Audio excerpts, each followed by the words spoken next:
오늘은 지난 시간에 이어서 2장 나사의 뒷부분인 볼트 설계와 너트 설계에 대해서 알아보도록 하겠습니다. 만약 볼트를 설계하는 데 있어서 볼트의 허용 응력이 주어졌다면 이 볼트를 어떻게 설계할 것인가 하는 부분이 이 절의 중요한 내용이라고 볼 수 있겠습니다. 만약에 이런 볼트가 있는데 이렇게 상부에서 축하중으로만 힘을 받는 나사, 즉 아이볼트 같은 경우가 대표적인 예인데, 이런 경우의 설계를 어떻게 할 것이냐 하는 것입니다. 우리가 잘 아다시피 수직응력, 그래서 허용응력이 여기서 이와 같이 주었을 때 그 단면적에 작용하는 힘, 이것을 갖다가 우리가 응력이라고 한다면 이것이 바로 이제 허용응력이 되겠죠. 그래서 여기서 우리가 설계를 할 때 그러면 뒤왔는, 즉 골지름으로 할 것이냐, 외경 뒤로 할 것이냐, 또는 D2 유효지름으로 할 것이냐라는 것이 있는데, 우리가 설계상에서는 가장 약한 것을 기준으로 합니다. 그래서 가장 약한 골지름으로 우리가 설계를 한다면은 이 단면적은 4분의 파이 D제곱인데, 그 중에서 골지름이 우리가 D1에 해당되니까 우리가 이렇게 선택을 하고, 근데 이렇게 설계할 때 우리가 그러면 외경을 어떻게 설계할 것이냐? 일반적으로 골지름은 외경의 0.8배보다 크다라는 조건을 우리가 충족시켜 준다면 이 관계식은 마치 D1 대신에 0.8D를 집어넣어서 이와 같이 전개가 될 것입니다. 그럼 이 허용응력과 축하중, 또 어떤 그 볼트의 그 직경, 이런 관계는 어떻게 나타나냐? 이것을 전개해서 정리해 주니까, 직경은 축방량으로 힘만 받을 때는 루트 시그마 A분의 EQ다. 그래서 우리가 뭐 허용력이 알고 있고, 거기 그 볼트에 작용하는 축하증을 알고 있다면은 우리가 그 볼트의 직경을, 이와 같이 외경을 구할 수 있다는 것입니다. 한 예를 들면은 축하증을 1500kg 포스를 받고 있는 아이볼트. 아이볼트니까 이건 축하증만 받는다는 얘기죠. 그때 설계 D를 구경을 어떻게 할 것이냐. 물론 이것은 우리는 허용 응력이 주어져야 되는 거죠. 위의 식에서 우리가 D라는 것은 루트 시그마 A분의 EQ라고 우리가 얘기를 했으니까, 이러한 내용을 그대로 여러분들이 풀어주신다면 어떻게 되겠습니까? 루트 6분의 2배의 Q가 1500입니다. 그래서 이렇게 계산해주면 여러분들이 직접 계산해 봐야겠죠. 그래서 내가 계산한 거는 22.36mm 이렇게 나온다. 그런데 우리가 나사를 설계하는 데 있어서 보면 이렇게 축방량으로만 받는 것이 아니라 비틀림에 의한 힘도 우리가 받는 경우가 있어요. 그래서 나사잭 같은 경우가 대표적인 예인데, 이와 같은 경우에는 우리가 이 비틀림에 의한 힘이 그 축에 의한 힘보다 3분의 1을 초과하면 안 된다. 그러니까 최대를 3분의 1의 Q를 갖다 고려하면은 우리가 최대 하중은 이와 같이 Q 플러스 우리가 비틀림에 의한 힘을 갖다 최대로 다 잡아준다면은 이 축하중의 3분의 1배가 되는 것이 합한, 즉 3분의 4Q가 될 것이다.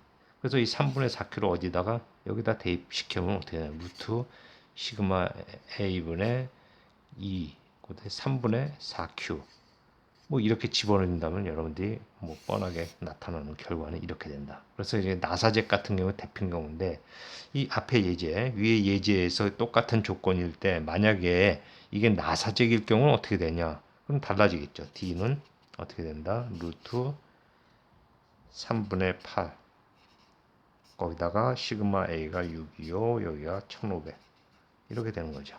그래서 이거 계산해 보니까 아무래도 이거보다는 비틀림에 의한 힘을 받게 되니까 직경이 더 크겠죠. 그래서 뭐 이렇게 계산을 해 보니까 25.8mm 뭐 이 정도 나오더라라는 것입니다. 다음은 너트 설계입니다. 구절 너트 설계. 자, 우리가 이거 체결된 이렇게 볼트와 너트가 이렇게 체결이 되어 있다. 그래서 여기서 하중 Q를 갖다 축하중을 받고 있는데, 여기서 이제 골지름을 D1, 그 다음에 이걸 피치라는 것은 나사 산과 산의 거리다라고 우리가 얘기를 했죠. 그 다음에 이 볼트에 결합된 이 너트를 설계하는데, 이 너트의 높이를 어떻게 설계할 것이냐라는 거죠. 그래서 Q라는 것은 축방량의 힘이요. 그 다음에 H는 너트의 높이. 뭐 우리가 구하고 싶은 설계하고 싶은 부분입니다. 그 다음에 Z라는 것은 이 볼트하고 너트하고 결합된 부분에 나사산이 몇 개가 있느냐라는 것입니다. 그 얘기는 이와 같이 너트의 높이와 피치를 나눠준 것이 바로 결합 부분의 나사산 수가 되겠죠. 여기 피치라는 것은 산과 산의 거리, 뭐 우리가 얘기를 앞부분에서 설명을 했을 겁니다. 그래서 나사산과 나사산의 거리, 그 다음에 나사산을 개수를 갖다 곱하면 우리가 이렇게 나사산의 요 조합으로 인해서 우리가 너트의 높이를 설계할 수 있다는 겁니다. 그런데 우리가 볼트와 너트를 결합한 단면적을 보면은 여기서 이제 우리가 원줄 갖다 이렇게 보면은 접촉된 부분이 이렇게 내부로 봤을 때 이 볼트를 기준으로 봤을 때 요 나사의 골지름이 D1이라는 요 접촉된 단면적은 어떻게 되느냐? 바로 요 부분이 되는 거죠. 요 부분이 되는 거죠.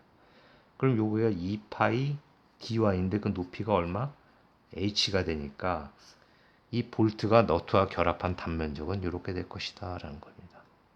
그렇다면은 여기서 보면 왜 우리가 D1으로 하냐? 앞에서 설명한 것처럼 가장 약한 부분을 갖다 기준으로 설명을 하고, 자, 너트를 설계하는데 왜 볼트 기준으로 합니까? 라고 하는데, 그래서 우리가 앞에서 설명을 안 드렸지만 전단 면적을 계산하다 보면은 이 볼트의 전단 면적이 너트의 전단 면적보다는 이게 작다. 그래서 우리가 항상 작은 걸 기준으로 하다 보니까 너트를 설계할 때도 이 볼트의 전단 면적으로 우리가 얘기를 한다는 거죠. 그래서 요 앞 다시 돌아와서 이렇게 접촉된 단면적이 이렇게 되는데 H는 요에서 우리가 나사산의 수와 그다음에 피치를 곱한 것 마찬가지다. 이게 H라는 거니까. 그런데 우리가 전단 면적, 즉 이러한 Q라는 하중이 작용을 해서 이 단면적에 작용하는 것을 보면은 여기가 이렇게 나타나서 이게 피치다.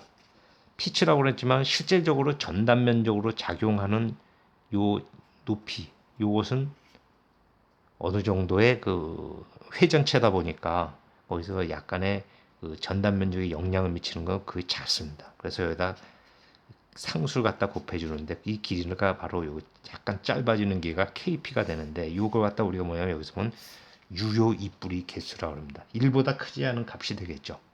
피치보다는 작은 요 유효. 그래서 우리가 나사산으로 봤을 때 뭐 삼각 나사다 이럴 때는 K가 한 0.8 정도 됩니다. 그 다음에 사각 나사일 때는 한 K가 0.5 정도. 그 다음에 뭐 사다리꼴 나사다. 그때 K라는 것은 한 0.65. 이 정도로 다 우리가 설계를 합니다. 자, 그럼 우리가 이런 걸 계산하는 데 있어서 이 K 값은 어떻게 거냐? 여러분들한테 만약에 시험에 이렇게 출제가 된다면은 그 해당되는 나사의 유효 입부리 개수를 여러분들한테 주어주도록 하겠습니다. 그래서 우리가 이렇게 너트를 설계하는데 볼트의 전단 면적을 기준으로 한다는 것은 아까 얘기한 것처럼 이와 같이 이것이 작기 때문에 너트의 전단 면적보다 작기 때문에 이렇게 한다라는 걸 다시 한번 강조하고요. 그래서 이걸 갖다 정리하면은 허용 전단 응력이라는 것은 단면적분의 하중이라 했으니까 여기서 이것이 이제 우리가 말하는 볼트의 전단 면적이 되니까 이것이 이렇게 넘어와가지고 전개해 보니까 이와 같이 되더라. 그래서 이것을 설계하는데 뭘 설계하라는 것입니까? 이거 허용력 알고 축하중 알고 그 예를 들어서 볼트의 내경 골지름을 알고 그 다음에 뭐 이거 주어주고 그 다음 피치 거리는 나사 산수가 어떻게 되냐는 거죠. 자, 예를 들면은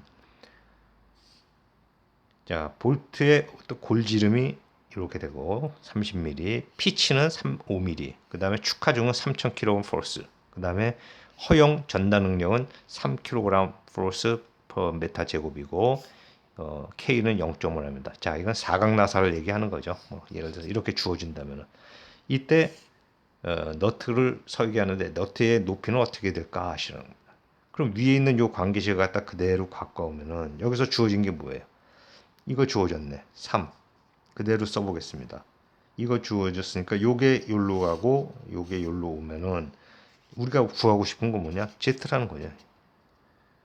결합 부분의 나사산수가 어떻게 되냐? 이걸 갖다 그러면 여기 보면 어떻게 되세요? 3000 위에는 3000. 그 다음에 여기가 파이 D1이 얼마? 30. 그 다음에 타우 홀로우가 3. 그 다음에 K가 얼마? 0.5. 그 다음에 피치가 5. 아, 이것을 계산해 보면 도대체 결합 부분의 나사 산수가 어떻게 되냐라는 것을 알 수 있습니까? 계산해 보니까 4.244개다. 나사산이 이렇게 된다. 뭐 소수점으로 나타날 수는 없지만 하여튼 이렇게 나타날 수 있다. 그래서 우리가 설계해야 될 H는 뭐냐? H는 바로 ZP가 된다. Z가 뭡니까? 여기서 4.244. 그러면 피치가 얼마? 5mm. 이거 계산해 주니까 21.22mm가 된다. 최소한 그 너트의 높이는 21.22m가 돼야 된다는 것을 갖다 우리가 여기서 알 수 있습니다. 자, 2장은 여기까지 하고요. 이제 3장 이 키가 되겠습니다. 키가 스플라인이라고 하는데 주로 이제 우리가 키에 대해서 우리가 공부를 하게 되겠습니다. 자, 키라는 것은 회전축의 보스라는 것은 뭐냐면 회전축으로부터 회전력을 전달받는 건데 그 전달받는 매체 그러니까 어떻게 전달해 줄 것이냐 그것을 갖다가 설정해 주는 것이 바로 키가 되겠습니다. 그래서 회전축에 보스를 고정하여 회전력을 고정시켜 주는 요소죠. 그래서 보스라는 것이 있고 예를 들어서 이런 축이 있습니다. 여기서 축이 이렇게 시계 방향으로 회전하고 있어요. 그럼 이런 축에 회전하고 있는 방향의 시계줄 방향으로 회전하는 이 축의 그 회전력을 전달해 주고 싶어. 그래서 여기다 외경에다 이렇게 어떤 보스를 갖다가 집어넣었어요. 자, 그럼 이게 뭐 아무 요소가 없으면 어떻게 됐어요? 겉돌겠지요. 그래서 여기다 이렇게 홈을 파가지고 여기다가 이런 쐐기를 박듯이 갖다 박아주면은 이것도 같이 회전하면서 이 회전력을 여기 보스의 축의 회전력을 이 보스에 전달시켜주는 매체 역할을 해주는 것. 이게 바로 키라는 겁니다. 자, 그러면 여기서 이제 키가 어떤 것이 있는지 간단하게 알아보고 거기에서 이제 그 안에 키의 강도 뭐 이런 부분에 대해서 우리가 공부하는 것이 3장의 핵심 내용이 되겠습니다. 키의 종류에는 이제 여러 가지가 있는데 간단하게 여러분들한테 설명하겠습니다. 안장키, 새들이라는 것이 말의 안장 뭐 이런 거죠. 그래서 안장키다. 그래서 이제 앞에서 보면은 이 키가 있고 키에 아무런 흠을 내지 않고 위에 이렇게 키를 갖다 설치해 가지고 여기 보스를 갖다 연결해. 보스. 자, 그러니까 여기서 축에 키 홈 없이 그냥 여기다가 안장하고 여기서 보스는 뭐야? 여기서 홈을 갖다 이만한 파줘야겠죠. 키만한 보스 그 기울 홈을 파줘야 된다. 근데 그때 기울기가 100분의 1 정도 된다. 이건 뭐냐면 키를 갖다 길이로 봤을 때 이 길이를 갖다 100일 때 이 높이가 차이가 한 1 정도 되게끔 경사지게 만들어주는 이런 식으로 가공한다. 그래서 여기다 우리가 이걸 박을 때 평행하면은 이게 잘 안 박아지니까 약간의 경사를 둬서 여기서 키와 보스를 결합해주는 이런 역할을 하기 위해서 하는 건데요. 여기서 보면은 여기서 키를 요거 홈을 내지 않고 하다 보니까 이게 뭐 키가 비싼 키를 갖다가 흠을 내지 않았기 때문에 축의 강도는 유지할 수 있습니다. 다시 요게 이제 축이 되는 거죠. 그렇지만 키와 축 사이의 이 부분에 마찰력으로만 동력을 전달하니까 큰 동력은 전달하지 않는 그러니까 마찰력 여기다 그냥 때려 박은 거기 때문에 우리가 큰 동력은 전달할 수 없다는 겁니다. 그래서 여기서 보면 그대로 이런 모양을 갖고 있는데 그냥 요 원주에 맞게끔 그냥 가서 끼워 넣은 식으로 되다 보니까 이게 미끄럼이 있을 수 있기 때문에 동력을 전달하는데 효율이 매우 낮을 수 있다는 겁니다. 그 다음에 납작키입니다. 약간의 아까 봤던 그 키, 안장키랑 비슷하지만은 여기서는 아까 안장키는 키를 깎지 않고 그대로 이렇게 사용해가지고 여기다 키를 얹은 거라면은 이것은 어떻게 됐다? 이 부분을 갖다 이렇게 깎아줍니다. 키를 앞부분을 깎아줘. 축을 갖다 이렇게 깎아줘 가지고 축 부분을 키폭만큼 가공을 해서 그 위에다가 키를 얹어주는, 그러다 보니까 어떻게 되지? 축의 강도는 크게 손실은 나지 않죠. 그렇지만 이것도 마찬가지, 이 마찰에 의해서 동력을 전달하다 보니까 이 축의 회전력을 보스에 전달하다 보니까 뭐 큰 하중은 우리가 전달할 수 없다. 물론 이것이 이제 납작키 같은 경우는 안장키보다는 좀 큰 동력을 전달하지만 이거 역시 마찬가지 경하중용이다라는 겁니다. 그다음 우리가 가장 많이 쓰는 것이 이제 묻힌키입니다. 이것은 키와 보스의 홈을 가공하는 거죠. 예를 들어서 이렇게 있고 여기다가 축에다가 이렇게 홈을 파고, 보스도 마찬가지 동력을 전달받는 보스, 여기 키 저 축이고 여기가 보스라면 여기도 마찬가지 홈을 이렇게 파는 거죠. 홈을 파서 여기다가 뭘 집어넣냐면 키를 집어넣어요. 그러니까 여기서 축에서 회전력이 그대로 이 보스의 키의 어떤 맞춤에 의해서 이 보스에 그대로 이 축의 회전력을 그대로 전달해 줄 수 있는 이런 방법인데, 이게 가장 널리 사용되고 이것도 제법 큰 동력을, 키의 강도에 따라서 상당히 큰 동력을 전달하고 있기 때문에 이 묻힘키, 썬크키라고 그러는데 이것이 가장 많이 쓰이고 있습니다. 여기는 평행키, 여기 키가 이렇게 해가지고 평행하다. 테이퍼키는 아까 얘기한 것처럼 윗부분을 우리가 약간 테이퍼져 가지고 여기서 여기 100분의 1 정도 이 길이 대 높이의 깎아진 이 경사면의 높이가 1인 정도, 그러니까 100분의 1의 기울기를 갖고 있는 이걸 갖다 우리가 테이퍼키. 그다음에 머리붙이 테이퍼키는 이런 식으로 다 테이퍼키긴 한데 이 앞부분에 머리가 있어서 우리가 여기서 때려박기 쉽게끔 이렇게 만들어준 것, 요걸 갖다 우리가 테이퍼키라고 얘기를 합니다.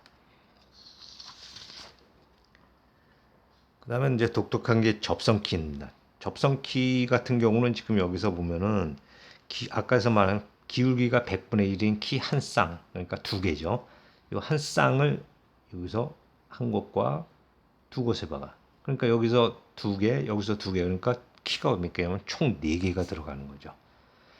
그래서 이것도 마찬가지 큰 회전력을 전달한다는 특징뿐만이 아니라 이게 시계 방향 또는 반시계 방향으로다가 전달을 용이하게 해줄 수 있도록 이 각도를 갖다 120도 정도 해가지고 이 한 쌍과 한 쌍이 이루는 각도를 120도로 해서 이렇게 키를 설치하는데, 이것은 이제 가장 특징적인 것은 양방향 회전이 가능하다라는 것이 이제 특징이 되겠습니다.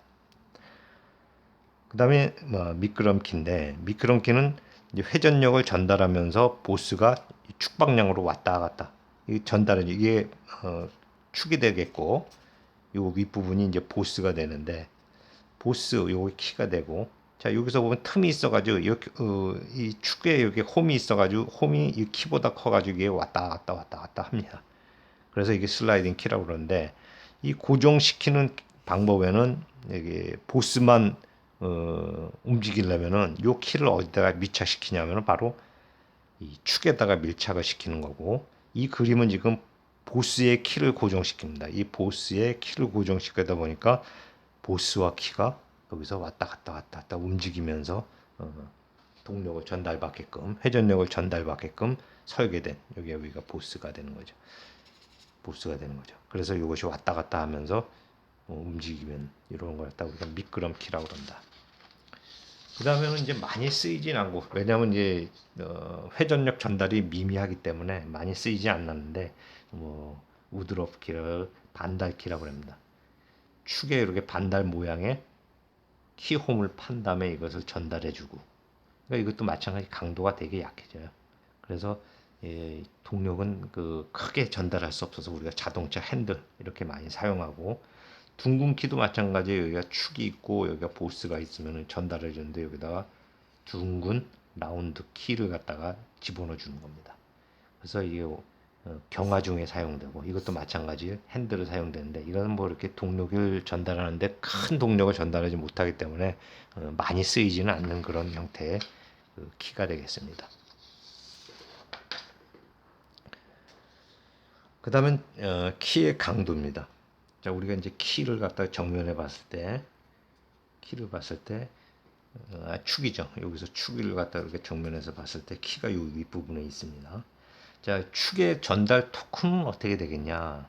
자, 축의 지름을 갖다 우리가 D, 그 다음에 축, 여기서 F라는 것은 이 축의 외경의 작용은 회전력이 된다. 여기 축이 있고, 그 다음에 축 재료의 전달 능력, 뭐 정확하게 하면 허용 전달 능력. 그럼 축이 강하게 만들긴 하지만 거기서 이제 최대한 할 수 있는 전달 능력은 어느 정도다라고 해서 허용 전달 능력을 주어졌을 때 여기서 우리가 이제 새로운 개념인 이제 ZP가 이제 극단면 계수라고 해서 여러분들 1학기 때 여러분들 2차 극관성 모멘트라는 것을 배웠을 거예요.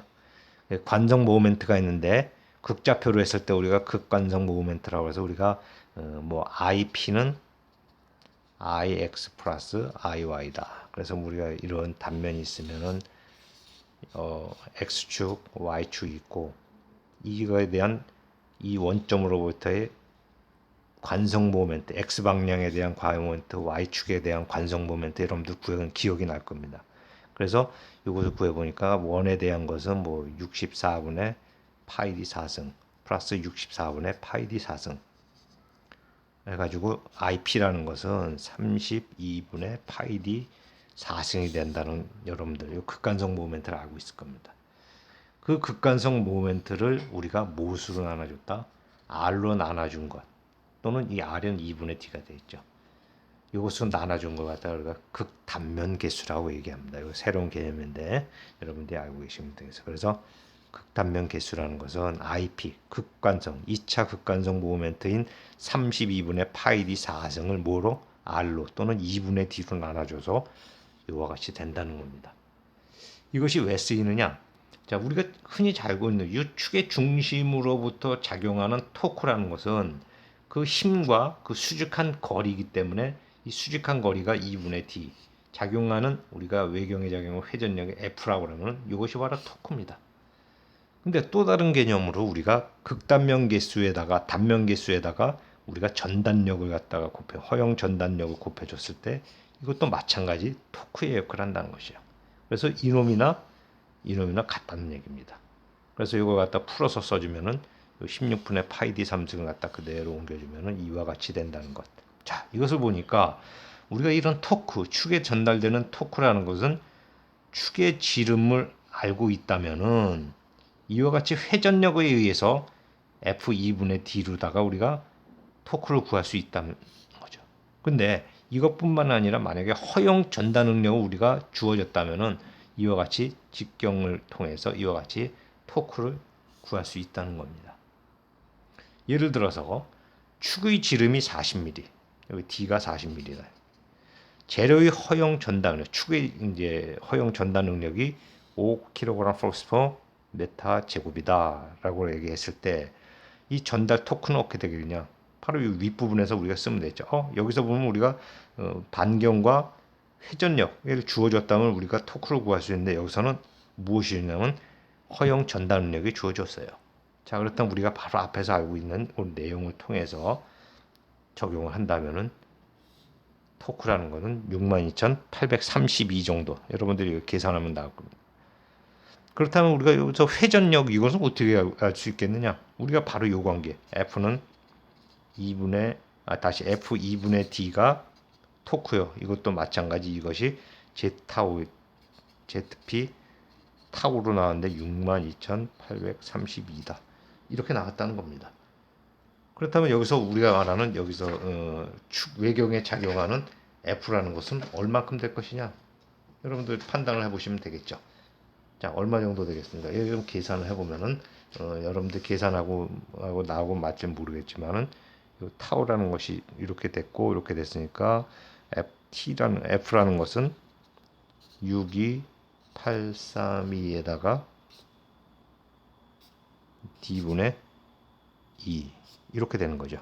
D가 얼마? 40이니까 여기가 계산해 보니까 지금 계산한 거는 3141.6 뭐 킬로그램 플러스 이 정도 나오는 것 같아요. 여러분들 한번 계산해 보시기 바랍니다. 그래서 이와 같이 이 절에서 우리가 알 수 있는 것은 토크라는 것은 팔 길이와 작용하는 회전력을 통해서 알 수도 있고, 이와 같이 허용 전단 능력을 알고 있다면 거기다가 이제 우리가 알고 있는 직경, 응? 축의 직경을 통해서 우리가 구할 수 있다는 겁니다. 자, 그 다음에는 토크의 동력의 관계입니다. 자, 동력이라는 것은 단위 시간당 일이다. 시간당 얼마만큼 일을 했냐. 여러분들 물리에서 이제 나온 그런 내용이고, 우리가 이제 재료역학 할 때 첫 부분에서 단위라는 것 갖다 얘기할 때인데, 동력이라는 것은 단위 시간당 일이다. 그럼 여러분들 일이라는 거 W는 뭐 FS 뭐 이렇게 여러분들 들었을 거예요. 힘과 거리가 바로 일이죠. 그래서 힘 거리가 일이고 그때 L로 나타나지만 요게 단위 시간당 거리가 뭐다? 속도죠. 그래서 동력은 우리가 힘과 속도의 곱으로도 나타날 수 있다라는 것이죠.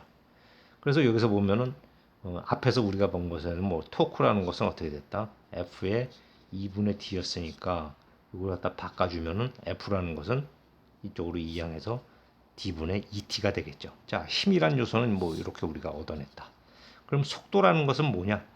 V라는 것은 우리가 어떤 회전체가 여기서 뭐 오메가로 회전한다. 그럼 이 축을 중심으로 해서 이 오메가가 있는 어느 지점도 이거는 마찬가지 라디안 퍼 세크로다 나타난다면 똑같은 오메가를 갖게 되는 거죠. 자, 이렇게 돼서 라디안 퍼 세크로다가 우리가 나타낼 수 있는데, 여기는 이 지점에서 속도는 어떻게 되냐? 접sun 속도. 여기 R이라면 바로 R 오메가가 되는 거죠. 요 지점 2분의 여기서 반 정도 온 지점은 어떻게 되냐? 2분의 R의 오메가 속도. 각 속도는 같지만 이 지점에서의 속도는 틀리는 거죠. 그래서 속도 분포로 보면 이렇게 되는 거죠. 그래서 우리가 속도는 어느 지점에서의 속도는 이렇게 나타난다. 그래서 여기서 밑부분에서 속도는 우리가 바로 이제 R과 오메가로 나타나는데, 여기서 만약에 주로 이제 우리가 자동차 공학에서 하다 보면 회전체에 대해서는 RPM이라는 걸 단위를 많이 쓰는데요. RPM이라는 것은 바로 분당 회전수다. 그래서 NRPM이다 그러면 1분에 N회전했다. 1000rpm이다 그러면 1분에 1000회전했다. 이 얘기죠. 그럼 이거 RPM이라는 것을 라디안 포 세크라는 각속도로 똑같은 각속도지만 이렇게 환산해 준다면 어떻게 되겠냐? 여기서 이렇게 나왔습니다. R은 2분의 D요. 그 다음에 NRPM인데 RPM이라는 것은 분당이니까 이걸 초로 고쳐주면 어때? 60으로 나눠야 되겠죠. 그 다음에 회전으로 나타났으니까 이거 회전 1회전은 2파이 길이가 2파이가 되는 거죠. 그래서 이 회전에 대해서 2파이를 곱해주고 360도는 2파이가 되니까 2파이로 나타내주고 그다 n을 곱해줘. 이게 바로 라디안과 오메가, 라디안과 단위의 차이다 이거죠. 이게 밀리미터. 이 단위가 이제 밀리미터로 나타나니까 이렇게 나타나는데, 이건 미터로 나타나기 위해서는 바로 이와 같이 또 1000을 나눠주면 여기 단위가 미터 퍼 세크로 된다는 겁니다. 그래서 여러분들이 여기서 속도는 어느 지점에서 속도는 그 해당 거리에서 각속도를 곱해주면 된다. 반경이 R인 지점에서 끝부분에서의 속도는 R 오메가가 된다. 오메가가 라디언 퍼 세크로 돼야 되는데 만약에 RPM으로 주어졌다 그러면 이와 같이 우리가 환산을 해가지고 적용할 수 있고, 만약에 미터 퍼 세크로 환산한다면 여기다가 또 1000을 나눠줘가지고 이와 같이 우리가 적용할 수 있다는 겁니다. 동력이라는 것은 이 마력으로 나타났을 때 1마력이라는 것은 70kg force meter per second가 되고, 와트로 환산하면 이렇게 되네요. 와트라는 것은 단위 시간당 주를 갖다 얘기를 와트라고 얘기했죠. 1kW는 102kg force meter per second가 되고, 당연히 1000W가 된다 이겁니다. 그렇다면은 이 토크와 동력의 관계를 통해서 우리가 어떻게 된다? 예를 들어서 여기서 동력을 주어졌다면 거기에 작용하는 토크가 어떻게 될 것이냐라는 것을 하는데, 우리가 먼저 마력으로 주어졌다. 마력으로 주어졌을 때 어떻게 되냐? 마력으로 주었으니까 75kg force meter sec가 되니까, 마력으로 주어진 경우에는 힘과 속도의 관계에서 여기서 75로 나눠줘야 되는 거죠. 자, 그래서 이렇게 해서 75분의 1. F는 뭐가 된다? D분의 2T가 되는 거죠. 그 다음에 속도는 어떻게 된다? 여기서 구해준 요거 요소를 갖다가 속도가 나타나는 거예요. 요거 속도가 이렇게 돼요. 그래서 이것을 환산해서 이 H 마력으로 주어진 H와 토크의 관계는 어떻게 된다? 이렇게 된다는 거죠. 그러면 여기서 몇 RPM으로 회전했을 때의 몇 마력이다. 그럼 토크는 어떻게 되냐? 그대로 여기다 적용을 하면 된다는 겁니다. 똑같은 개념인데 만약에 동력이 킬로와트로 주어졌다. 킬로와트죠. 킬로와트로 주어졌다. 이렇게 될 때는 여기서 102로 나눠줘서 그대로 적용해서 이 T와 H'의 관계를 나타내면 이렇게 된다 하는 거죠. 그래서 여러분들 이 관계, 자, 이것이 만약에 마력으로 주어졌을 땐 이렇게 되고 여기서 킬로와트로 주어졌을 땐 이렇게 된다는 겁니다.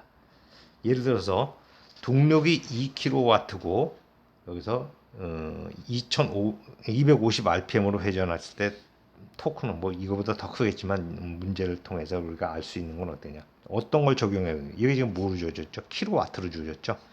킬로와트로 그러니까 H 프라임으로다 우리가 적용을 한다면은 같이 T라는 것은 974000 얼마 250 RPM에다가 2kW 이렇게 적용을 해주는 거예요. 그래서 계산해 보니까 7792 kg force 밀리미터 뭐 이렇게 나타나는 거예요. 여러분들이 한번 이것도 계산 한번 해보시면은 토크와 동력 관계에 있어서 우리가 그래서 동력이 주어지고 그 뭐 각속도 몇 RPM으로 이렇게 주어졌다. 뭐 라디안 퍼 세크로 좀 편한데 이와 같이 RPM으로 주어지기 때문에 이와 같이 환산을 해가지고 여러분들이 적용을 해야 된다는 것을 여러분들이 이해하시면 되겠습니다. 다음은 키의 강도입니다. 여기서 강도라는 것은 strength, 어느 정도 강하냐라는 것을 얘기하는데 우리가 가장 많이 사용한다는 묻힘키, 썬크키가 되겠죠. 그 기준으로 해서 우리가 얘기했습니다. 묻힘키라는 것은 축과 보스의 그 키가 들어가는 홈이 만들어지는 그런 데 사용되는 키를 갖다 우리가 묻힘키라고 앞에서 설명한 바 있는데 여기서 보시는 바와 같이 이 축과 요 외부는 이제 보스가 되겠죠. 축의 동력을 이 보스에 전달시키기 위해서 이와 같이 키가 설치가 되는데 일부분은 키가 일부분은 저 축에 묻히고 또 일부분은 보스에 홈을 내서 이렇게 걸쳐지는 이런 재료가 되겠습니다. 그래서 이것을 확대해서 이렇게 보면은 그 묻힘키의 모습을 이렇게 우리가 볼 수 있는데 이 묻힘키의 크기는 우리가 사이즈를 B 곱하기 H 곱하기 L이라고 하는데 이것은 폭과 높이 그 다음에 이 길이를 갖다 우리가 키의 크기를 나타낸 것입니다. 그래서 뭐 몇 바이 몇 바이 몇이다라고 그러면 폭과 높이와 키의 길이 이것을 나타낸 것이라고 여러분들이 생각을 하면 될 것 같아요. 그래서 이런 키의 이 부분은 이 아랫부분은 축에 묻히는 이러한 키의 부분이고 위에 이 부분은 보스에 물리는 키의 부분이라고 여러분들이 생각하시면 되겠습니다.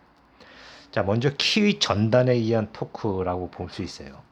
자, 전단이라는 것은 단면에 평행하게 작용하는 힘을 우리가 전단력이라고 우리가 얘기를 한다면은 이제 키 재료입니다. 키 재료에 작용하는 전단 능력은 어떻게 될까요? 자, 이 밑에 부분과 위에 부분, 키의 하부분과 상부분에 나눠서 우리 보면은 이렇게 우리가 나타낼 수 있을 것 같습니다. 그래서 여기가 L이고 이 폭은 B가 된다고 그랬죠. 자, 그리고 이 중간 부분에서 단면이 잘라진 이 부분을 갖다 우리가 보면은 여기가 보면 높이가 되니 H에서 이 절반이라고 그러면 우리가 2분의 H가 된다는 것이죠. 이렇게 된다는 거죠. 자, 어찌 됐든 간에 이 단면에 지금 힘이 전단력이라는 것이 여기 이 단면에 작용을 하는 겁니다. 이렇게.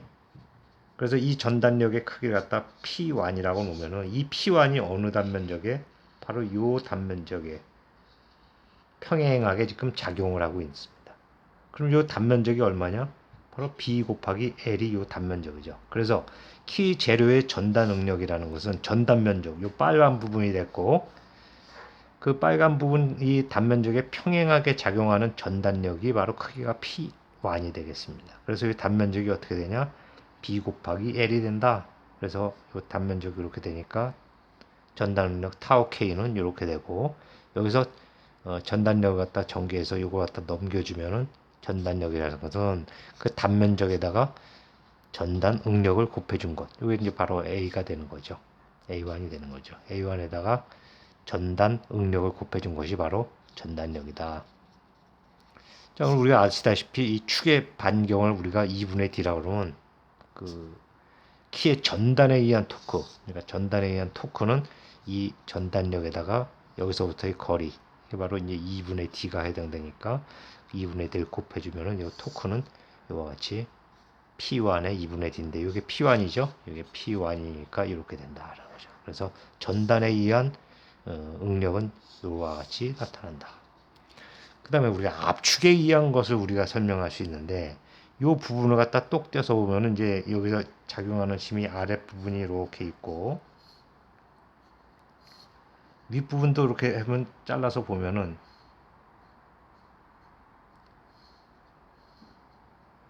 이렇게 볼 수 있을 겁니다. 그럼 여기 지금 압축에 의한 토크는 수직응력이죠. 면에 수직한 거니까 여기서 P라는 것이 이렇게 어떤 면에 작용하면 이면에 작용하는 거죠. 이면에 잘려지면 어떻게 보면 이면에 작용한다고 볼 수 있는 거죠. 이면에 뭐가 작용한다? P가 이렇게 작용한다. 면에 수직하게. 그래서 이 면에 수직하게 작용하는 힘들을 합을 갖다 우리가 P2 압축력이라고 우리가 얘기를 한다면은 이 단면적은 어떻게 됩니까? 이 단면적은 L 곱하기 이 부분이 높이가 아까 어떻게 2분의 H가 되겠죠. 그래서 압축 단면적은 바로 요 단면적이나 요 단면적 우리가 이렇게 볼 수 있는데 압축 단면적은 L과 2분의 H의 단면적이 되겠고 이게 A2가 되고 그때 작용하는 힘을 갖다 우리가 압축력이라고 P2라고 놓으면은 그때 압축력은 이와 같이 이 단면적 A2 부분 즉 압축 단면적에다가 압축 응력 시그마 C를 갖다가 우리가 곱해준 것이다 라는 것이죠. 마찬가지 요 힘 P2가 이렇게 된다면 우리가 토크 즉 압축에 의한 토크는 어떻게 되냐 요 P2에다가 마찬가지 요 축의 반경을 곱해준 것이 바로 토크가 될 것이다. 그래서 바로 이것이 앞에서 말한 P2가 해당된다면 이렇게 나타난다. 일반적으로 축이나 보스 또 거의 동력을 전달해주는 키의 우리의 그 강도를 보면은 키의 강도가 보스나 또는 축의 강도보다 크거나 같다. 이거보다 약하면 안 되는 거죠. 이걸 갖다 연결해서 이렇게 동력을 전달하는 건데 그 재료보다 축이나 보스의 강도보다 작다면 이게 어떻게 돼요? 파손이 될 수 있다 이거죠. 그래서 키의 강도가 보스나 축의 강도보다는 크거나 같다. 그래서 여기서 우리가 다른 얘기를 하면은 키의 그 전단의 토크 이 부분 또 압축에 의한 토크 이 부분은 앞부분에서 축의 전달 토크 T라는 거 어떻게 되겠습니까? F의 2분의 D 또 요걸 갖다 우리가 다르게 쓰면은 우리가 기억이 납니까? 바로 앞부분에서 설명한 건데 허용 전단 응력을 알게 된다면은 우리가 16분의 파이 D 3승의 타오 뭐 이런 식으로 쓰죠. 자, 그래서 여기서 이거 T보다 T1이 T보다 크거나 같고 또 T2도 마찬가지 T보다 크거나 같아야지 우리는 뭐냐면 안전한 설계다. 이렇게 얘기할 수 있는 겁니다. 그래서 이 두 조건을 만족하지 않으면은 그 설계는 안전하지 않다. 그래서 뭐 키의 사이즈를 높인다든가 더 강도가 강한 이러한 재질로서 키를 갖다가 설계하는 것 이것이 이제 안전한 설계의 방법이라고 들 수 있어요. 그래서 지금 다시 간단하면 묻힘키의 강도는 크게 토크로 나타나는 두 가지로 나타나는데 이와 같이 전단에 의한 토크 그 다음에 압축에 의한 토크가 있는데 이 두 가지 모두 다 축의 전달 토크 T보다 커야지만 안전하다라는 것을 다시 한번 여러분한테 설명을 합니다. 그 다음에 이제 축의 요 관련된 이제 예제를 보면은 축의 지름이 55mm, 묻힘키 크기가 이것이 각각 폭이 10mm, 그 다음에 높이가 10mm, 길이가 60mm 이러한 키가 사이즈가 있다. 키의 전단 응력 타워 K는 이렇게 되고 키의 압축 응력은 이렇게 된다라는 것이죠. 그래서 타우 K하고 시그마 C가 주어졌어요. 그렇다면 여러분들이 이제 여기서 문제를 해석하기 이제 앞부분에 의해서 해석하는데 전단에 의한 토크 T1을 구하시오. 자, 앞에서 바로 했죠. 전단력에다가 축의 반경을 곱해준 것이다. 근데 이 전단력은 우리가 전개한 것처럼 키의 폭과 길이 거기다가 전단 응력, 키의 전단 응력을 곱해준 것. 이게 바로 P1이라고 그랬다. 이게 바로 P1이라다. 그래서 이거 그대로 적용해주면 우리가 어떻게 쓸 수 있냐? 10mm, 그 다음에 길이가 60mm, 그 다음에 허용력이 2kg 중 per 미터 제곱 이렇게 되겠죠. 자, 요것을 해주고 또 2분의 d가 됐나요? 2분의 d 2분의 d라니까 2분의 55mm 이렇게 해서 블라블라 계산을 해보니까 33,000kg 중 밀리미터 이렇게 나온다는 것이죠. 자, 이번 여러분들 대입하는 것은 여러분들이 그대로 적용하시면 될 것 같아요. 그 다음에 압축에 의한 토크 T2를 구하시오. 뭐 여기서 압축력에다가 요거가 있는데 압축력은 요 단면적이 틀려지는 거죠. 여기다가 요게 바로 뭐 A2가 되고 거기다가 압축 응력을 곱해준 요 전체가 뭐다? P2가 되는 거죠. 거기다가 축의 반경을 곱해줬을 때 이것은 어떻게 되느냐? 이건 뭐 그대로 여러분들 마찬가지로 대입하면 되겠죠. 그래서 뭐 2분의 H면은 2분의 10, 그 다음에 L은 60, 그 다음에 여기서 시그마 C 압축 응력은 3.5, 거기다가 2분의 D니까 2분의 55 이렇게 해서 계산을 해보니까 28,875kg 중 밀리미터 이렇게 나온다는 것이죠. 자, 세 번째는 안정성 판단인데, 자, 이제 키를 설계하는데 키의 전단에 의한 토크, 압축에 의한 토크를 이렇게 하면서 이렇게 설계를 해봤는데, 이제 축의 허용 전단 응력 타우라는 것이 0.8kg 중 per 밀리미터 제곱이다. 자, 이건 축입니다. 아까도 얘기했지만 축보다는 이 강도가 더 센 키를 사용을 한다라고 해서 우리가 이 T1이나 T2가 축의 전단 응력 T보다는 커야 된다고 하는데 그러기 위해서 우리가 요거 갖다가 구해야 되는데 앞에서 배웠던 것 요와 같이 해서 우리가 축의 직경과 그 다음에 전단 응력 축의 전단 허용 전단을 알면은 우리가 요것을 계산해낼 수 있다고 여러분들한테 설명을 했죠. 그래서 요것을 계산해 보면 뭐 16분의 파이 d가 55의 3승 그 다음에 이것이 0.8 이걸 계산해서 블라블라 계산해 보니까 이와 같이 26,134kg 중 밀리미터가 나왔다 이거죠. 여기서 비교해 보니까 T1과 요거 T를 비교해 봤고 또 T2와 비교해 보니까 모두 T1이나 T2가 여기서 축의 허용 전단 응력보다는 크기 때문에 이거는 안정하다라는 것을 우리가 판단할 수 있다는 겁니다. 자, 그 뒷부분에 이제 스프라인에 대해서 나오는데 스프라인이라는 것은 이것도 동력을 전달하는 방법인데 이건 축과 보스에 이런 스프라인을 갖다 만들어 줘 가지고 큰 동력을 전달해 주는 이런 모양입니다.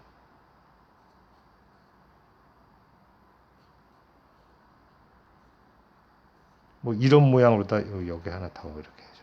이런 식으로다가 이걸 갖다 스플라인에 이거 볼록 튀어나온 이거 축인데 축을 이런 식으로다 톱니식으로다 이렇게 내주는 거죠.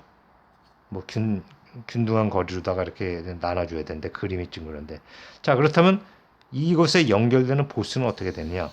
보스는 마찬가지 이거 거꾸로 다 되겠죠. 뭐 거꾸로 돼가지고 이것도 마찬가지 이렇게 이 키와 맞물리게끔 이런 식으로다가 설계를 해줘서 요게 요 안에 들어갈 수 있게끔 키가 이쪽에 회전력을 이렇게 전달해 줄 수가 하는데 보통 이런 스플라인 이건 스플라인 골이라고 그러는데 이 스플라인이 보통 뭐 6개 짝수로다가 8개 10개 뭐 그 이상의 것으로다 우리가 설계를 하죠.